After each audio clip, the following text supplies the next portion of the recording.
Hello, I am back again, as promised. First of all, I do have to apologise. I know my face looks a little bit odd today.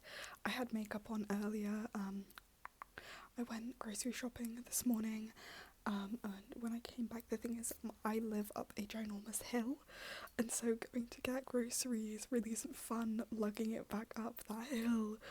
And stupidly, I went at a time where the next bus was like an hour and a half wait, so I was like, yeah, I'm not doing that, I'm just gonna walk. So when I got in, all I wanted to do was like have my lunch and take a nap, so I ended up getting changed and taking my makeup off and just like going to sleep for like 25 minutes. So I am now currently sat in literally what is my boyfriend's hoodie and some pyjama shorts. And that's all I've been in since I got back. But anyways, there are people, it's the middle of the day basically, late afternoon on a Wednesday, so there are people just coming and going. There is really nothing I can do about that. I live with other people, I have housemates, I can't ask them to put their lives on pause, that's not fair. So I thought today I would just do a quick one. I honestly have no idea how long this video is going to be, but I have wanted to do it for so long, and that is I've always wanted to talk about my witchcraft practice on here. So I have a few bits and pieces to the side of me that I wanted to discuss. Now actually, I might have to make a part 2 to this video because a lot of stuff is still back home, and I'm going home on Saturday, so I'm probably going to bring some of the stuff back with me when I come back. I'm going to spend about 5-6 days at home. So first of all, one of my sort of most prevalent things I do in my practice is I am a tarot card reader. This was my first deck. I have 3 decks. I have a Rose Oracle deck back home. I actually do really want to bring that back because that is one of the most gorgeous things. I don't know how much of these cards I'm allowed to show on camera because they have naked people. But this is just your sort of typical tarot deck. It has all of your... I really love shuffling cards. Like, I love that as a noise. I think it's a really nice sound, and I just find it so like fun. So like, I find the artwork on tarot cards really beautiful as well. Like, these are so pretty. I want to do a video discussing, like a video series discussing the meaning of tarot cards. So like do part 1, the major arcana, and then say the Suite of Pentacles, Suite of Swords and Cups, and all that fun stuff.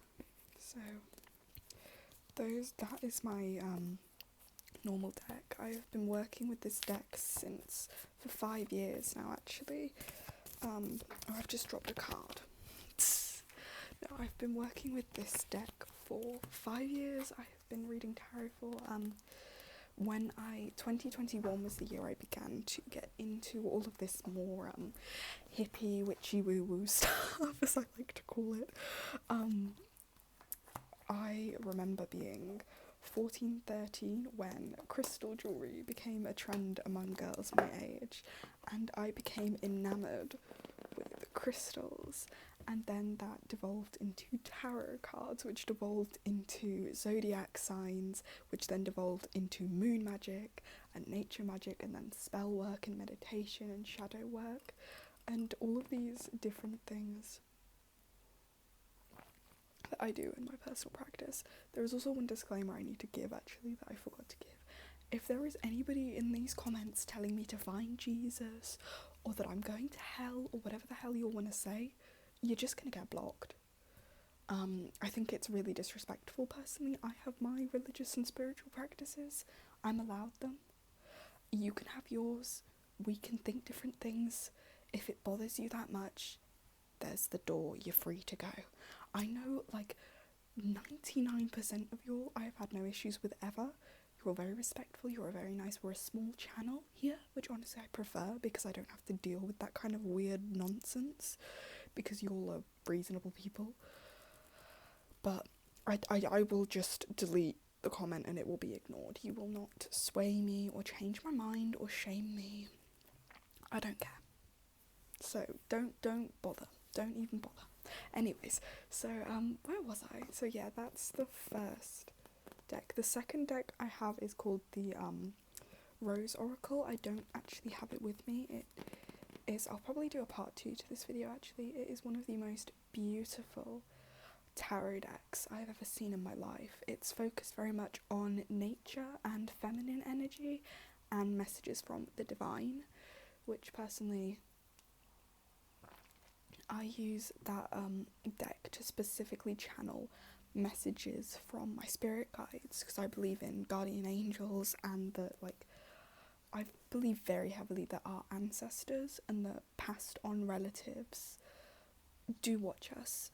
You know, I believe that relatives and ancestors, even from quite far back, will sometimes come in from time to time and keep an eye on us and protect us, and that sometimes you can tap in to that energy, and you can. I believe personally that I have spoken to the dead once. That was an experience that I can't, it's very, very personal, and I can't really share it on the internet, and I don't really want to, because it was such an intimate moment to myself and my life and the people that were involved in that. But I do believe I've spoken to the dead once, and I that was one of the most, like, clicked moment that I believe this shit is real. Excuse my language, but that was one of the moments where it all just seemed to click for me. That was about 2022 and stuff. That was before I'd ever done any spell work. I also believe, what I believe specifically when it comes to magic and spell work is that it is mostly down to intention and energy. I believe that our intentions and our emotions can have very what we put out into the world with those intentions, with that energy, can come back to us. So if you, like, put out, if you, like, with manifestation and stuff, if you believe it enough, it can happen. If you do a spell, say you do a money spell, and you're, like, so convinced that you're gonna get that money, that it's gonna come to you, you're gonna get that job, you're gonna get that raise, whatever it is, that you can do that. That's personally what I believe, and I do believe that certain things, certain plants, certain elements, say water, candles, incense, do hold certain energy, and when you tap into that energy with a certain intention, you can sway what energy is around you in your life. And you can do this even, like, in really simple ways. It doesn't necessarily even have to be spell work. There are certain things that I do, like, sort of, say if you, like, being careful who you spend your time around. If you know somebody doesn't like you, and you know that person is jealous of you or has some sort of problem with you, do not spend too much time around that person. I know sometimes it's unavoidable, but when you have to, keep your protections up. There's something I want to start wearing which is called a protection braid, where you wave a small little plait into the back of your hair, and you tie, while you're tying it in, you do some, like, what's the word? Oh, I always forget this word. You do some affirmations, essentially, of protection. I also make, I don't have one at the moment actually, I'm going to make one when I go back home, but I make protection spell jars which have things like, they have little crystal remnants in, which I will talk about in a minute. They have incense, ash, certain herbs, and certain dried rose petals and lavender and essential oils sometimes, though I usually don't, because I don't have any of my own at the moment, and I feel bad taking my mum's because they're expensive. If I can get her permission to take a couple of drops, then I will put essential oils in, but it's in a V area because they're expensive. But anyways, so back to the tarot cards. So I also have with me, this is called a Lenormand. I'm probably pronouncing that wrong. I have dyslexia, so I don't know why I said it like that, but these are used differently from normal tarot cards, because normal tarot cards, you can ask for advice, you can ask for spiritual advice, you know, You can tap into like messages from the universe, from your like spirit team. These are more fortune telling. They are used to answer yes or no questions, and they can also be used as playing cards as well. They are used to tell the future. They are used for yes and no questions. They're used in a very specific sense. I'm still actually, this is quite a new form. They're gorgeous as well. They have these really pretty like works of art on them. But they are only 38 cards long. They have no minor or major arcana. They are literally just symbols. So like this one would be the book. This is the valley. We have the anchor, the bear, the ring, and each of these symbols mean different things that lean towards like yes, no, and you can take either a 4-card spread or you can do what is referred to as the 6-card spread. I think it's 9 cards actually. I'm still learning how to use that format because at the moment I'm just using the basic 4-card spread. I tried looking into the Celtic cross spread, but that is a little bit beyond me at the moment. I also back home have some palm reading cards. I have read my own palm using these once, but I haven't actually touched them in a while, and I haven't done anyone else's. Palm reading is a very complex practice, and it takes like a lot of experience to understand, but I have read my own palm before. So these cards are really, really pretty. So I'm still getting to know them. I haven't actually done any readings with them yet, actually. I've had this deck for a while. I think I got it back in like, it was in September actually, but I haven't done any readings with it yet because I haven't done too many tarot readings for a while at the moment. It's because things have actually been weirdly, usually I only do tarot card readings when I did one recently actually for the new moon. I only really do them when I feel called to do them, so usually I do them around full moons and new moons because I consider myself to be a moon witch. All of my spell work, all of my readings revolve around the moon phases, and you know, I've always found I've been very sensitive to astrology. This is another part of my practice that is very important to me. I have had so many coincidences, not even coincidences, I have had so many moments in my life where some big astrological event will happen, a planet will shift, like for example January 2024, was it Pluto? Might have been Pluto, it might have been Uranus. It was one of those two planets that very, very rarely moves. They move like every 200 years or so. It's very rare that they switch signs. But it switched from Capricorn to Aquarius, which is like big. It's a big deal.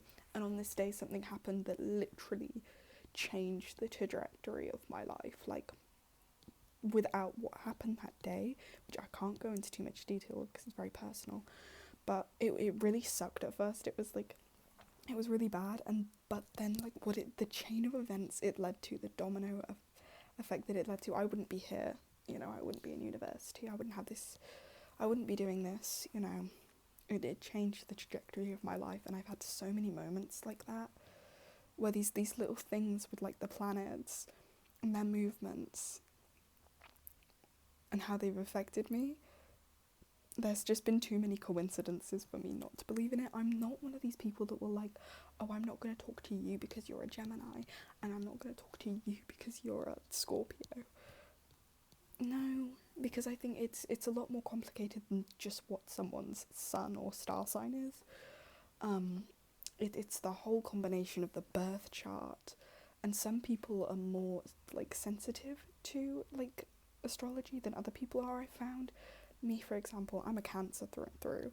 Like you read the personality traits of a Cancer through and through, but then you also look at my moon sign, which is a Leo. Your moon sign is sort of your inner personality. Yeah, my inner personality is definitely a Leo.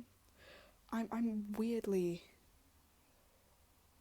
yeah, I have that sort of dual personality, and like it's very strange because like my mum's a Leo, both my dad and my brother are Tauruses, and you can tell you can tell.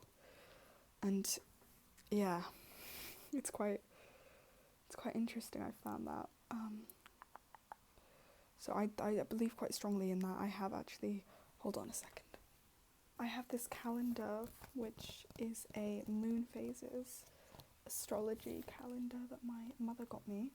It tells you when the new moon is and when the full moon is. So for example, full moon this month was the 1st and the new moon was the 17th, and it also tells you other important astrological events. So say you've got the Imbolc on February 1st and 2nd, marks the midpoint between winter and spring in the wheel of the year. It honours, I can't pronounce that, the Celtic goddess of fertility, poetry and healing. Imbolc symbolises renewal, purification and the return of light as the days grow longer.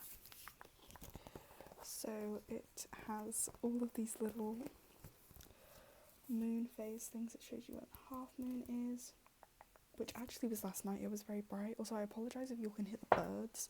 We have a lot of, I think they're like starlings or something. They flock and they are so unbelievably loud, and it's always this time in the evening. So I can't really do anything about that. It's quite a nice sound actually if you like nature sounds, so it's not the worst background noise in the world. But yeah, I have that because a lot of my practice works around the moon and the moon phases. I found that I'm very sensitive to what the moon is doing. Like every time there's a new moon and a full moon, it's very chaotic energy from me. I've always found that. So that is that stuff. So the next thing I have to talk about is obviously I believe in crystals. I have my little crystal box. That's really loud, I'm sorry. I have my crystal box. Now back home I have a book on crystals and I have a little notebook where I have all of them logged and written down with their meanings. I don't have that here, so if I don't know what some of these are, I'm really sorry. I will try and only like pick up the ones where I know what they are and what they do. So I have a few like pure crystals as well, which these are. I have amethyst, which I really love this one because it's got the like, it's got the stone.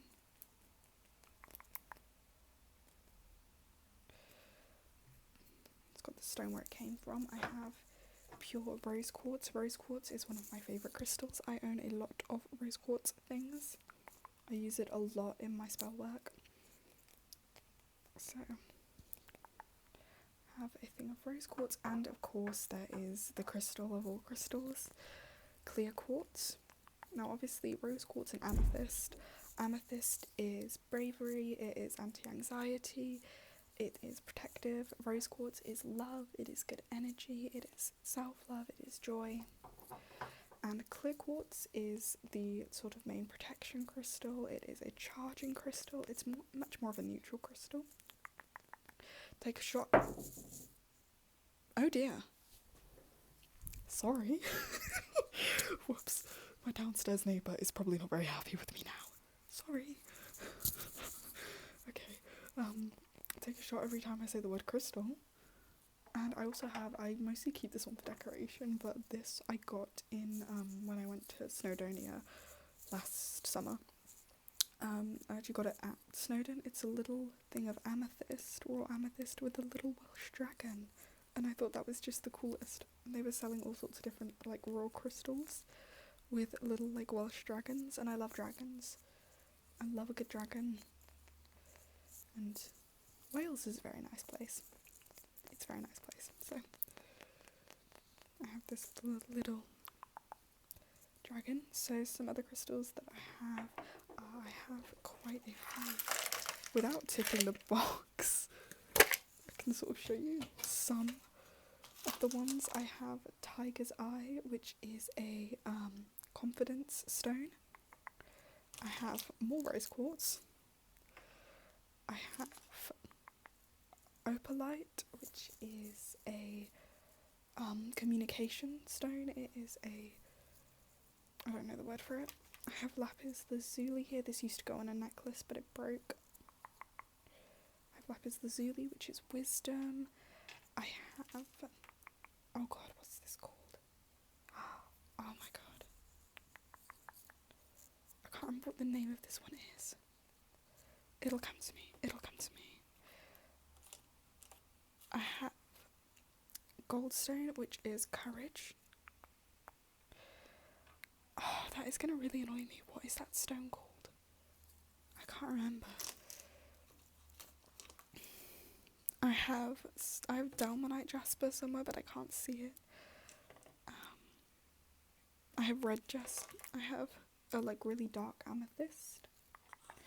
I have quite a lot of red jasper, and I have blood jasper as well, which is courage, protection, bravery.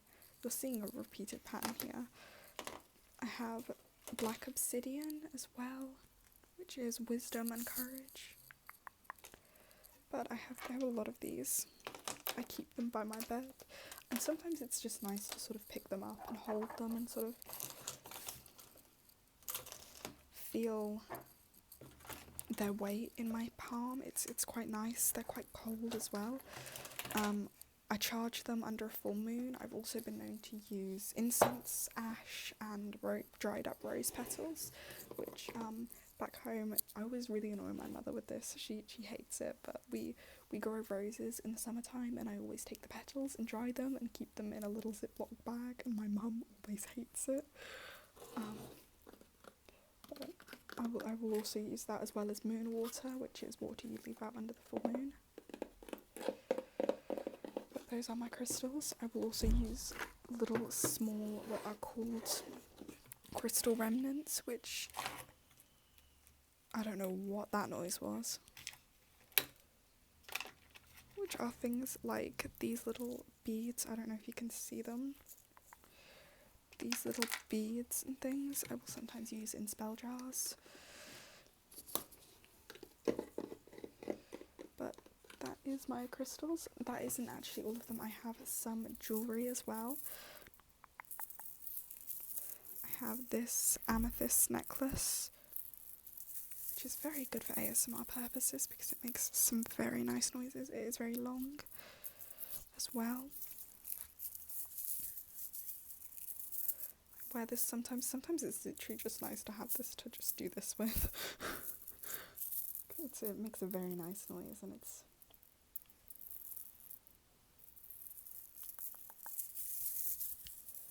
very relaxing to me. And then I can't actually remember which crystal this is. I think it's a type of jasper. This one here. I got this from a charity shop. That's also a little pro tip. Second-hand crystal jewellery is much like significantly cheaper than first-hand jewellery, because necklaces like these can cost you upwards of a tenner from like crystal shops and stuff, but you get them second-hand, and as long as you like cleanse them, so you leave them out under the moon, use some moon water, you neutralise their energy, then they're all good to go. So you can get them for really cheap off Vinted as well. I've got like on my little saved page on Vinted, I've got so many like little crystals and things, which I know like a lot of spiritual practitioners will tell you, oh, don't get stuff secondhand, don't do that. But like, as long as you cleanse them and neutralise them, it's no big deal. And it's like a lot cheaper than getting it from first hand. Obviously getting it from first hand is more recommendable, but that's expensive and none of us have money. So I'm not gonna do that.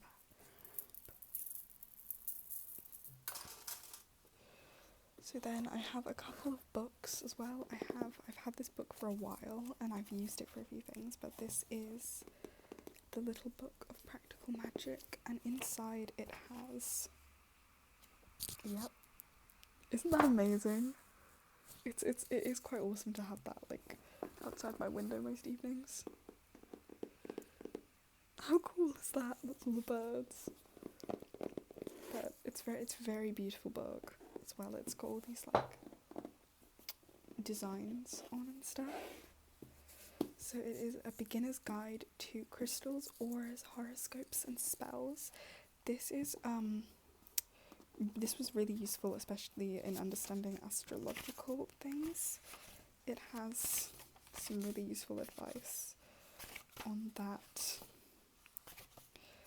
It has some decent, pretty easy spells in as well. Although it does do, one thing that really annoys me is when people confuse witchcraft practices to just Wiccan. Wiccan is a type of witchcraft practice where they believe in something called the threefold law, which is everything you put out comes back to you threefold, which is why they don't do hexes or any sort of dark magic. Personally, I'm not a Wiccan. I will use Wiccan spells in my practice, but I don't believe in the threefold law. I believe what goes around comes around, and sometimes you need to take that into your own hands. If someone's done something really, really bad, then why not send them that energy? I do a lot of return to sender protection magic, which means that if somebody is sort of giving me a bit of attitude, it kind of reflects that energy back to them. Oh wow, that's really cool.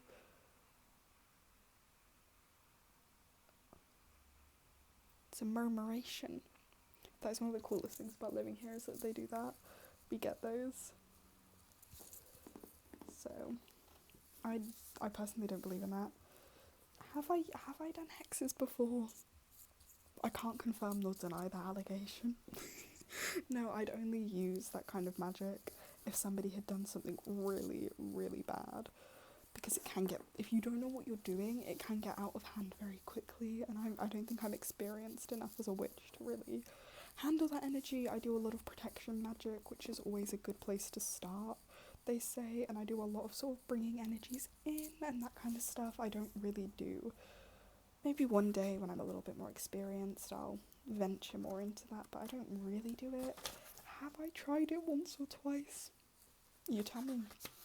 But yeah, this has how to start using magics, auras and chakras, spells and enchantments, psychic protection, divination, tarot, palmistry, numerology. That's another thing I believe in, is angel numbers.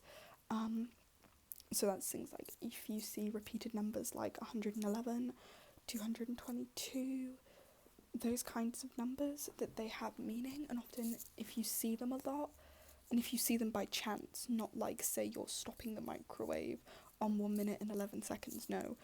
If you, like, look up, if you, like, turn your phone on and it's, like, 100 and it's, like, 1, it's, like, 10, it's, like, 11 past 1, or, like, you stop reading, or you pick up a book and you open it and it's page 222, those kinds of things. I believe that those numbers can be, you can also ask to see them as well. You can ask the spirit guides to send you those messages. But yeah, so that's been an incredibly useful book. You can see where I'm up to with it. I have another witchcraft book back home, which I'm going to bring back as well. And then this was actually, I've only actually acquired this today. It's a Wiccan spell book, and while I'm not a Wiccan, I will use Wiccan spells because they have some very nice spells when it comes to protection and abundance magic. This was actually gifted to me by a couple of my friends who saw it and thought of me, which is really, really sweet. So that made me incredibly happy. They know me well, but it is a little spell book, so I will have to try out some of the spells. It has spells on love and relationships, wealth and prosperity, health and well-being, and assorted spells and strategies. Now, the nice thing I like about this is the love spells aren't the type of things like obsession spells, which I don't really like, or like spells to make someone fall in love with you. I disagree with the moral efficacy of those spells. I personally believe that, like, if you have to use magic to get into a relationship with someone, it's not meant to be. If you have to force it, it's not meant to be, and you're forcing the will of that other person, which in my opinion is a little bit creepy. If it's like two people in a relationship and they're like using a spell to, say, strengthen their bond, and both parties are like consenting to that, that's fine. If you're using it to attract love into your life but not a specific person, that's also fine. There are self-love spells as well, and that's okay too, but it's the kind of thing where, like, this only has spells like self-love spells, or bringing in friendship, or bringing in like love into your life, not necessarily a specific person. It also has spells on letting go of love and letting go of toxic connections, so like cord cutting, which is quite nice. So, and it's really pretty too, and it's a hardback. So I believe, oh, that's not quite everything. A lot of stuff I do as well is shadow work and meditation. I do sometimes as well, not as often as I'd like to. I mean, I want to start doing that more, because I want to start like meditating after I work out and stuff, and doing specific spiritual meditations that allow sort of shadow work, which is getting in touch with your higher and your inner self, and sort of really getting to grips with your own energy before tapping into outside energies. I have done a lot of shadow work. You can learn really like a lot about yourself. You can really surprise yourself when you do shadow work, and it's something I'd recommend even if you're not like a witch, that you do. Like, you can search up like shadow work journal prompts, there's meditations, and it's just like spending time with yourself and getting to know yourself and what you really want on a more spiritual level. And I think it's actually quite good for people to do that. It's definitely been good for me. I'm still not done with it. I don't think you can ever really be done with it, because we change as people, and our inner selves and our higher selves will change with us, and they shift, so you're constantly getting to know new versions of yourselves and connecting. So I think that's everything, really. Thank you for listening. I hope this video was good, and I'm probably gonna do weekly videos around the Wednesday, maybe twice a week, maybe weekly, we shall see. But thank you guys for stopping by, and I will see you all next time.